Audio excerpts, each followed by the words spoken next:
بسم اللہ الرحمن الرحیم۔ مسائل اعتکاف۔ اعتکاف کی 3 قسمیں ہیں۔ نمبر 1 واجب، نمبر 2 سنت مؤکدہ علی الکفایہ، نمبر 3 مستحب۔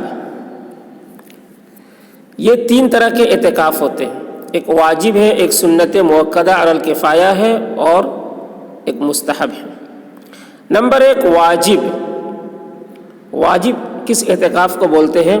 وہ دیکھیے، واجب وہ اعتکاف ہے اگر کسی نے منت مان لیا کہ میرا فلاں کام ہو گیا تو میں اتنے دنوں کا اعتکاف کروں گا، تو اس پر اتنے دنوں کا اعتکاف روزے کے ساتھ واجب ہے۔ یہ اعتکاف واجب ہے۔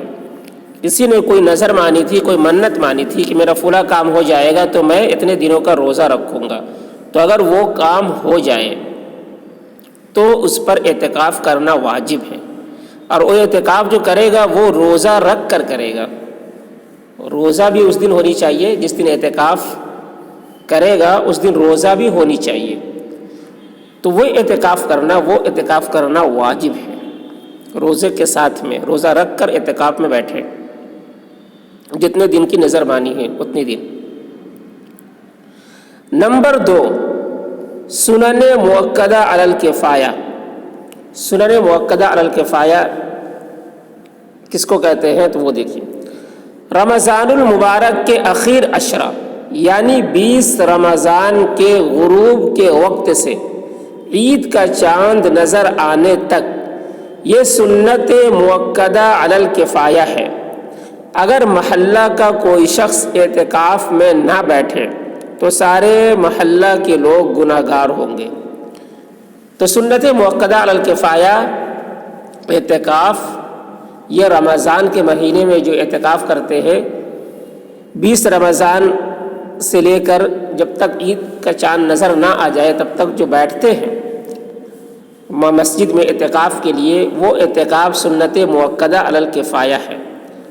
سنت مؤکدہ، تو وہ سنت مؤکدہ ہے علی الکفایہ۔ کفایہ کا مطلب یہ ہے کہ محلے میں سے کوئی ایک، کسی ایک کا بیٹھنا ضروری ہے۔ اگر پورے محلہ میں سے کوئی ایک بھی نہیں بیٹھا تو پورے محلہ والا گناہ گار ہوگا۔ تو کسی ایک بھی بیٹھ گیا تو پورے محلے کی طرف سے وہ کافی ہو جائے گا۔ ایک کا بیٹھ جانا پورے محلے کی طرف سے کافی ہو جائے گا۔ اس وجہ سے اس کو علی الکفایہ، سنت مؤکدہ علی الکفایہ کہتے ہیں۔ نمبر 3 واجب اور سنت مؤکدہ کے علاوہ سب اعتکاف نفل ہیں۔ جو جب چاہے، جتنا وقت کے لیے چاہے مسجد میں اعتکاف کی نیت سے ٹھہر گیا، اعتکاف کے ثواب کا مستحق بنے گا۔ تو نفل اعتکاف وہ ہے، اس کے لیے نہ روزے کی شرط ہے اور نہ ہی کسی اور چیز کی شرط ہے۔ یہ نفل اعتکاف ہے، آپ کسی وقت بھی جتنی وقت کے لیے بھی آپ بیٹھ سکتے ہیں۔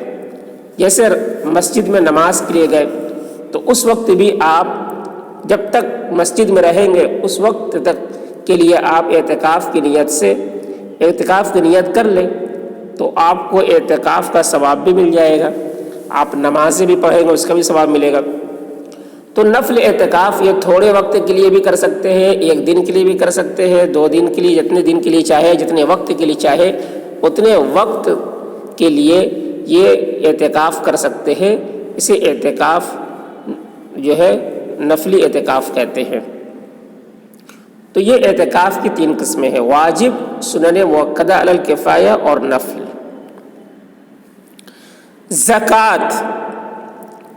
زکوٰۃ اسلام کا تیسرا رکن ہے۔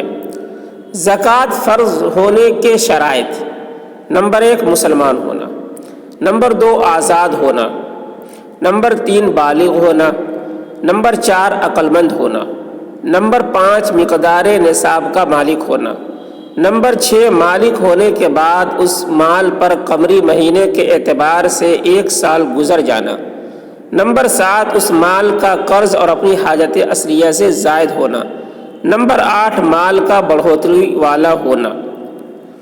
تو یہ 8 چیزیں ہیں یہ 8 شرائط ہیں، مطلب جس آدمی کے اندر، جس شخص کے اندر یہ 8 چیزیں پائی جائیں گی تو وہ اس شخص پر زکوٰۃ فرض ہے۔ اگر کوئی ایک چیز بھی اگر نہیں پائی گئی تو زکوٰۃ فرض اس کے اوپر نہیں ہے۔ یعنی کوئی شخص مالدار تو ہے لیکن مسلمان نہیں ہے تو اس پر زکوٰۃ فرض نہیں ہے۔ اسی طریقے سے اگر کوئی غلام ہے، آزاد نہیں ہے، مال تو ہے اس کے پاس لیکن آزاد نہیں ہے تو اس پر بھی زکوٰۃ فرض نہیں۔ اسی طریقے سے بالغ ہونا، کوئی نابالغ ہے، اس کے پاس مال ہے لیکن نابالغ ہے تو بھی زکوٰۃ فرض اس کے پاس نہیں ہوگا۔ اس طریقے سے عقل مند ہونا، اگر کوئی بیوقوف ہے، مالدار تو ہے لیکن بیوقوف ہے تو اس پر بھی زکوٰۃ فرض نہیں ہے۔ اسی طریقے سے مقدار نصاب کا مالک ہونا، اگر جو مقدار ہے یعنی 52.5 تولہ چاندی یا 7.5 تولہ سونا یا اس کے برابر قیمت پیسے ہو تو یہ مقدار اتنی ہونی چاہیے، اگر اس سے کم ہے تب بھی اس پر زکوٰۃ فرض نہیں ہے۔ اسی طریقے سے مالک ہونے کے بعد اس مال پر قمری مہینے کے اعتبار سے 1 سال گزر جانا، اگر 1 سال ابھی نہیں گزرا ہے تب بھی زکوٰۃ فرض نہیں ہے۔ لوگ عام طور پر رمضان کے مہینے میں زکوٰۃ نکالتے ہیں، تو اگر کسی کے اوپر رمضان کے مہینے میں سال پورا نہیں ہوا، اس کے مال کے اوپر سال پورا نہیں ہوا ہے، سونے چاندی کی شکل میں ہو یا پیسے کی شکل میں ہو، اگر اس پر سال پورا نہیں ہوا ہے تو اس پر زکوٰۃ فرض نہیں ہے، فرض نہیں۔ سال پورا ہونے پر زکوٰۃ فرض ہے۔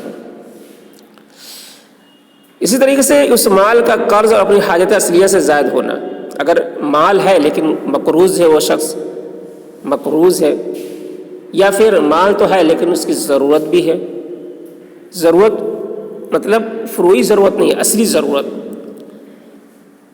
تو جیسے اصلی ضرورت میں جیسے گھر مکان روٹی روزی ہے نا، گھر مکان کپڑا، یہ سب انسان کی اصلی ضرورت ہے، تو اس کی ضرورت میں ہے پیسہ تب بھی جو ہے زکوٰۃ فرض اس پر نہیں۔ اسی طریقے سے مال کا بڑھوتری والا ہونا، یہ بھی ایک شرط ہے۔ مال اگر یوں ہی رکھا ہوا ہے، مال میں اضافہ نہیں ہو رہا ہے تب بھی زکوٰۃ فرض نہیں ہے۔ مال میں اضافہ نہیں ہو رہا تو پھر وہ مال زکوٰۃ نکالتے مال ختم ہو جائے گا۔ تو اسی وجہ سے مال اگر بڑھ رہا ہے، مال کا بڑھوتری ہونا یعنی مال بڑھ رہا ہے تو پھر زکوٰۃ فرض ہے۔ اگر تو یہ 8 شرائط ہے، اگر جس کے اندر یہ 8 شرائط پائے جائیں گے اس پر زکوٰۃ فرض ہے۔